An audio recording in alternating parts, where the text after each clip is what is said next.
Olá, amigos da Amazônia, chegamos com mais um programa Caminhos da Amazônia no canal mais amazônico do planeta, o Amazonsat. No programa de hoje você acompanha uma reportagem sobre o cultivo, a produção, a comercialização e o beneficiamento do açaí no município de Humaitá, na região sul do Amazonas. Ainda, uma reportagem especial sobre a produção de mudas, o cultivo e o beneficiamento do café em Rio Preto da Eva, interior do Amazonas.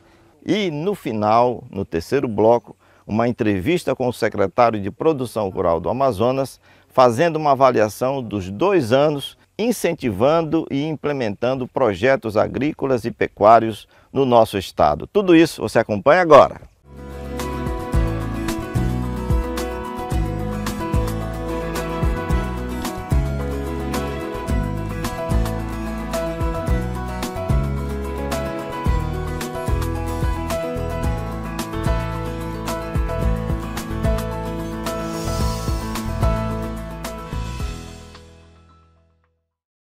No município de Humaitá, o cultivo de açaí é uma tradição nos últimos 20 anos.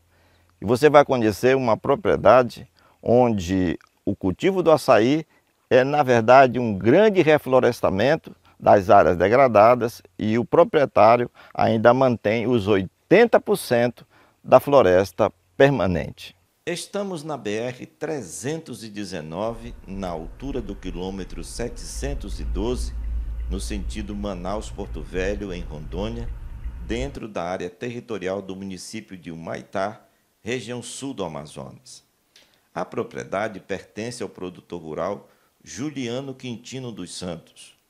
Na fazenda, tem mais de 100 mil pés de açaí cultivado, uma área degradada de 80 hectares, que agora está completamente reflorestada pelos açaizeiros. Quando nós adquirimos, era pastagem. Então isso aqui era tudo pasto, então a gente recompôs com o açaí, né? A floresta nativa, ela está intocável, que aqui no Amazonas, né, a gente pode só desmatar 20%, tem que deixar 80%, então a gente respeita isso aí. Hoje a propriedade, são 4 módulos de 100 hectares, né, totalizando 400 hectares, onde nós temos 80 hectares plantados, respeitando os 20%. Qualquer investimento que a gente fala rentável em açaí, o retorno dele aí vai se dar aí entre o 6º e 7º ano, você consegue ter um retorno. Os plantios na fazenda Açaizal iniciaram em 2003, usando variedades desenvolvidas pela Empresa Brasileira de Pesquisa Agropecuária, a Embrapa, como a BRS, da família Euterpe oleracea, originária do estado do Pará, e a BRS Pai d'Égua, que é nativa do Amazonas.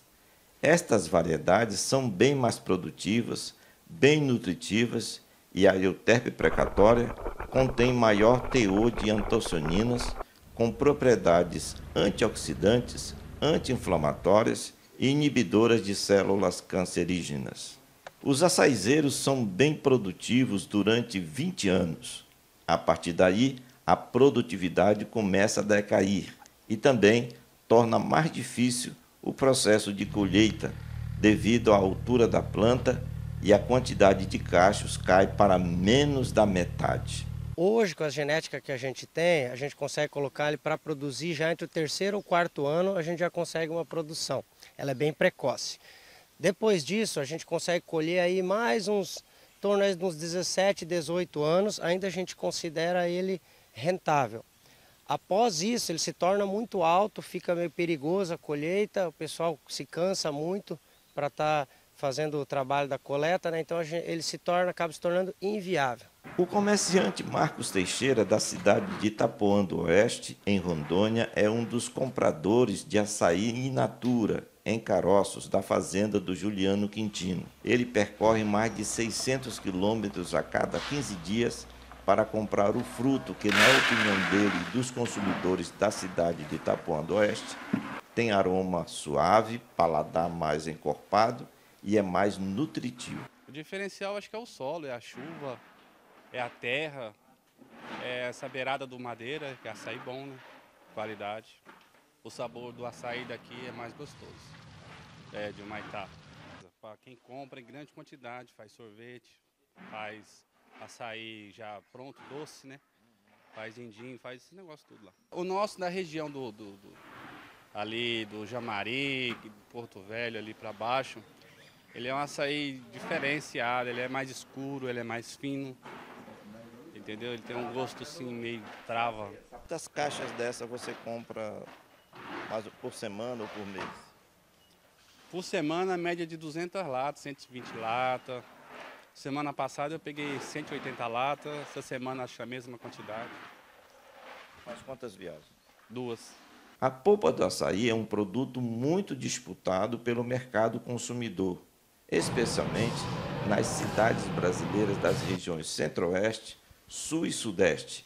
E a única maneira de atender às demandas de consumo é através da inevitável renovação de plantios e busca de plantas mais produtivas, resistentes a pragas e doenças e mais nutritivas. A Euterpe precatória inicia a produção geralmente em janeiro e vai até junho. Já a Euterpe oleracea, a safra começa em agosto e se estende até fevereiro.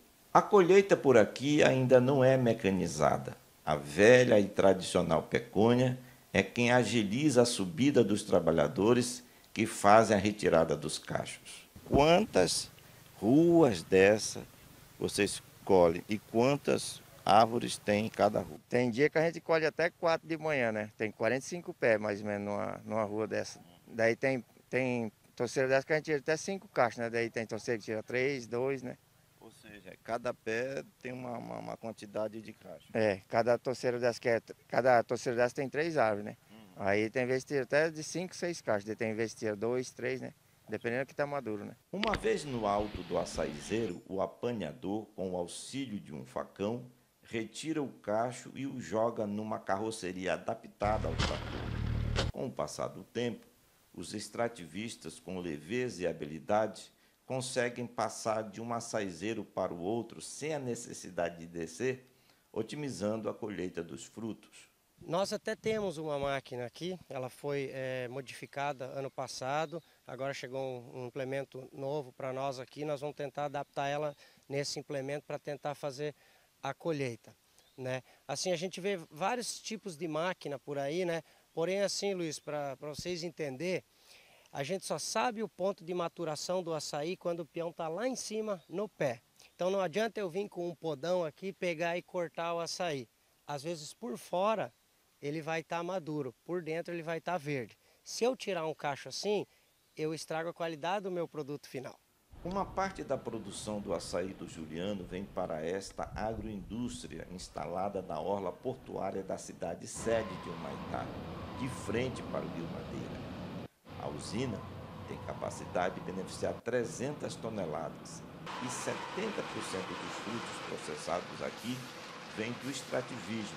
São coletados na floresta nativa das margens das estradas e dos rios da região. O Eleci Faustino é quem administra e cuida da fábrica. Desde a chegada dos frutos até o envasamento da polpa, nada passa despercebido em relação à sanidade e à qualidade do produto. Os equipamentos de proteção individual, os EPIs, são itens obrigatórios para quem lida na manipulação dos frutos, da polpa e também para os visitantes. Bem, o nosso mercado é praticamente o Brasil todo, né? A gente vende para São Paulo, o nosso mercado forte, estamos vendendo para Belo Horizonte, Marechal Rondon também, né? No sul, e estamos abrangindo também Fortaleza, também tem uns clientes nossos lá.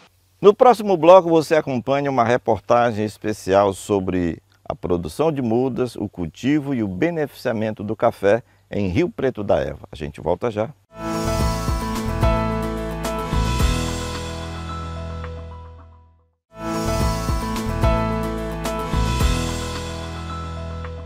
O município de Rio Preto da Eva, juntamente com o município de Silves, no interior do Amazonas, região metropolitana, eles estão se destacando pela produção de café. A meta era chegar a 1 milhão de pés de café em todo o estado. E essa meta foi concluída, foi alcançada. Na reportagem de Pamela Menezes. A Fazenda Progresso fica no município de Rio Preto da Eva, região nordeste do Amazonas, no ramal do Procópio, na altura do quilômetro 113 da rodovia AM10. A propriedade de Cláudio Decares surgiu há mais de 20 anos, inicialmente com a produção de citros como limão, laranja e tangerina. O empreendimento sumiu há aproximadamente 28 anos atrás, quando a gente procurava uma cultura para investir, já que meu pai, né, vocês tiveram a oportunidade de conhecer, ele só gosta de mexer com isso, o conhecimento que ele tem é mexer com a terra. E aí nós fizemos uma análise, um estudo de mercado naquele tempo, e identificamos que a citricultura era um bom negócio. Com a expansão de seu negócio, Cláudio passou a investir no beneficiamento do açaí e do café. Além das plantações, o desenvolvimento de mudas com melhoramento genético é feito na própria fazenda em parceria com a Embrapa. Hoje nós produzimos cerca de 200 mil mudas por ano, né, juntando as 3 culturas, e que são usadas para plantio na própria fazenda e para comercializar na área do estado do Amazonas. Todos são produtos de alta qualidade, né? Nós temos parceria na citricultura com a Embrapa de Cruz das Almas, que é a que estuda a fruticultura, citros no Brasil. Nós temos parceria de café com a Embrapa de Rondônia, que é a que estuda o café robusta do Amazonas. Então, todo o material genético que a gente usa é proveniente da Embrapa e tudo da melhor qualidade e atualizado no mercado brasileiro. O processo de produção das mudas de café é feito por meio de clones selecionados e levam em média de 4 a 5 meses para ficarem prontas. A escolha do material genético é fundamental para que o café tenha as melhores características. O processo começa desde a genética, desde a semente, que é pré-selecionada, né? Que no caso do café não são sementes, no café é clones, que também são selecionados. Nós temos hoje aí 10 clones da Embrapa, né? E no total são 20 clones dos melhores utilizados no Brasil, em Rondônia principalmente, do café robusta da Amazônia. Aqui na Fazenda Progresso, o cultivo de café é o carro-chefe da produção. São 9 hectares com aproximadamente 21 mil pés de café. A cultura do café no Amazonas ainda é algo novo e, como forma de atrair produtores da agricultura familiar, são realizadas visitas técnicas nos cafezais para demonstrar como funciona o procedimento. Podemos ver o beneficiamento, como é feito, né? A seca do café, descascamento da palha, né? Que tudo isso é novo, como a gente frisou no início.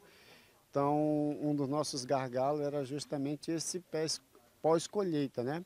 Que a gente já tinha visto falar no café, mas nós sabemos que hoje produzir não é problema na nossa região. Mas no caso do café, esse pós-colheita era uma coisa assim que nos preocupa muito. Se vier muito falar, mas eu vou produzir, como é que eu vou beneficiar? E hoje ele já tem um grande investimento, qual nós tivemos a honra de ver, né, como funciona. Então isso deixou de ser um gargalo, né? Então nos proporciona aí uma garantia de produzir e ter como beneficiar ele, né, e ter aí uma rentabilidade bem boa, né, com a produção do café. No próximo bloco você acompanha uma entrevista do secretário de Produção Rural do Amazonas, Petrúcio Magalhães Júnior, fazendo uma avaliação do que foi conquistado nos projetos prioritários.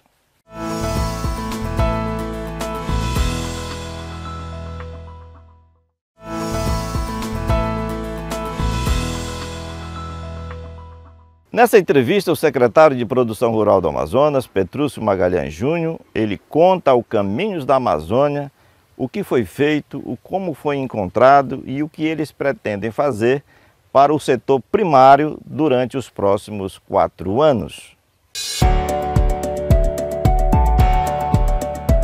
É possível nós produzirmos alimentos de forma sustentável no bioma amazônico.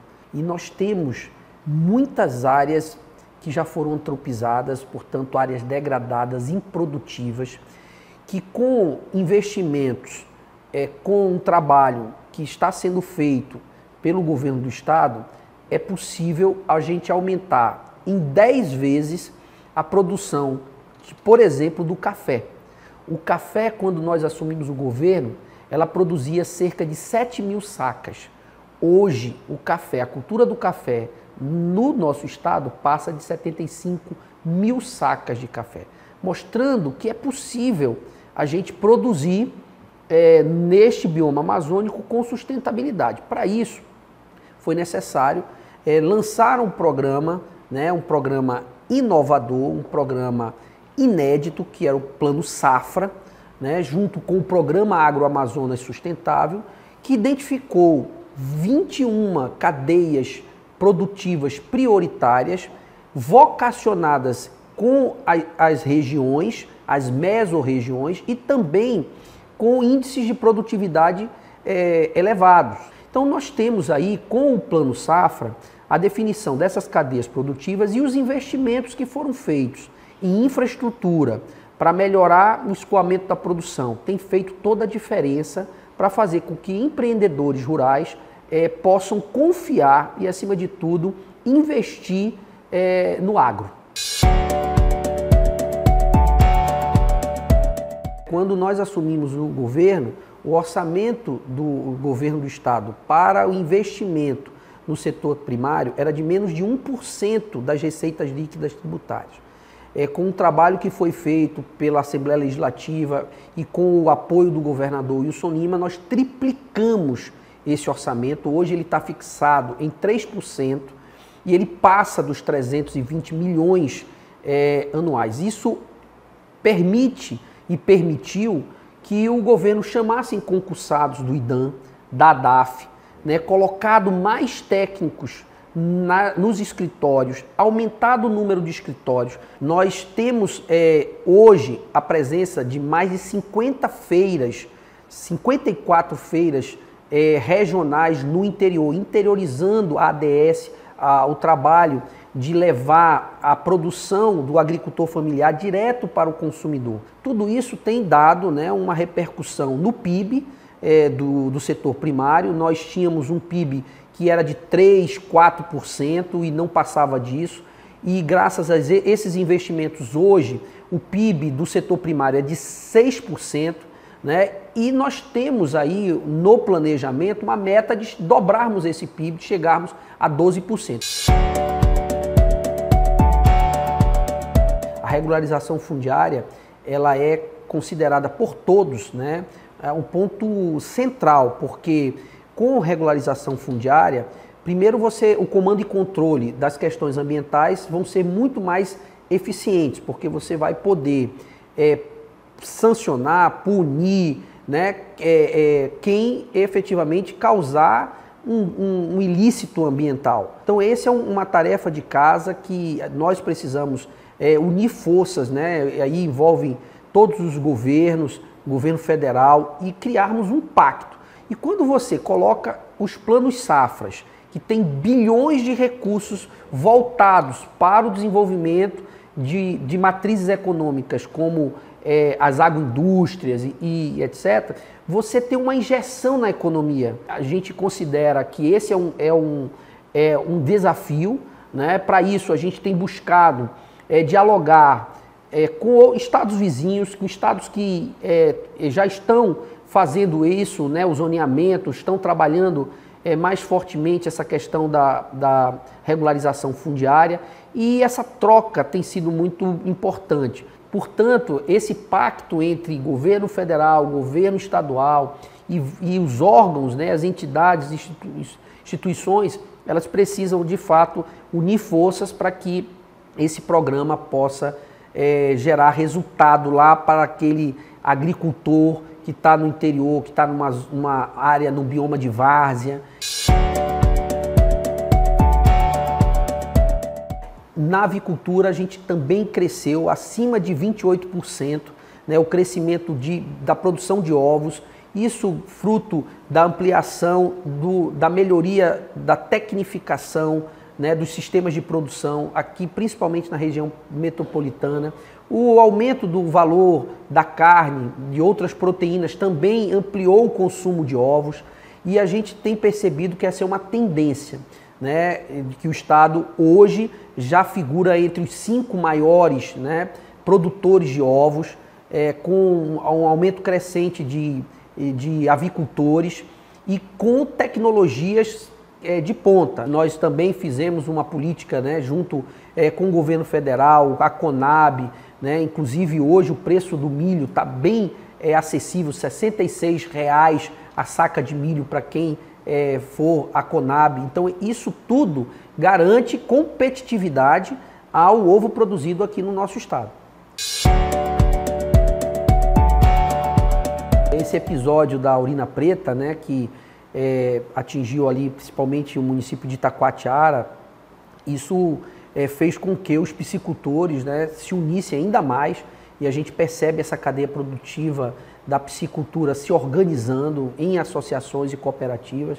Isso tem feito toda a diferença, porque eles têm conseguido se organizar para trazer insumos, a ração, que é o principal custo de produção, de forma coletiva, fazendo compras conjuntas. Isso tem baixado o custo de produção e garantido ao piscicultor amazonense condições de competir com o peixe que estava vindo em grande quantidade de Rondônia, que é o maior produtor de tambaqui, né, de piscicultura, e também de Roraima. Hoje, o Amazonas, com a política acertada do Programa Agroamazonas de incentivar a piscicultura comprando peixe, né, o programa inédito Peixe do Prato, que compra esse roelo, né, a um preço de mercado muito acessível para esse piscicultor, estimulou a piscicultura no estado. A gente trabalhou o fomento de alevinos, né, um alevinos lá da estação de Balbino, um alevino de qualidade.